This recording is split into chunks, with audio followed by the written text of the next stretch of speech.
ജിൻഡോയുമായിട്ടുണ്ടായ ആ ഒരു ചെറിയ ആർഗ്യുമെന്റിനെ കുറിച്ച് ജാസ്മിൻ ഇപ്പൊ ഗബ്രിയുമായിട്ട് സംസാരിച്ചുകൊണ്ടിരിക്കുകയായിരുന്നു. അപ്പൊ സംസാരിച്ചു കഴിഞ്ഞപ്പോ ഗബ്രി ജാസ്മിന്റെ കൈ എടുത്ത് കയ്യിൽ ഒരു ഉമ്മ കൊടുക്കുന്നു.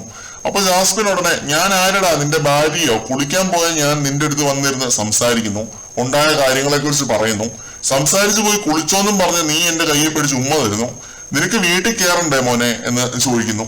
ഇതിന് ജാസ്മിൻ വേറൊരു കാര്യം കൂടി പറഞ്ഞു. ഇന്നലത്തെ കടി അത്ര വേദന എടുത്തില്ല എന്നോ മറ്റോ ആണ് പറഞ്ഞത്. എന്നിട്ട് കൈ നീട്ടിയിട്ട് ഞാൻ 5 വരെ എണ്ണും, അതിനുള്ളിൽ നീ എന്നെ കടിച്ചില്ലെങ്കിൽ ഉണ്ടല്ലോ എന്ന് പറഞ്ഞ്.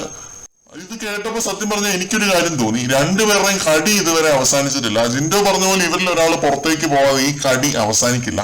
കോംബോ കളിച്ച് പലരും ബിഗ് ബോസ് മലയാളത്തിൽ 50, 60, 70 ദിവസങ്ങൾ വരെ നിന്നിട്ടുണ്ട്. പക്ഷെ അവർക്ക് ആർക്കും ജാസ്മിന്റെയും ഗബ്രിയുടെയും പോലെ അത്ര കുത്തിക്കഴപ്പില്ല.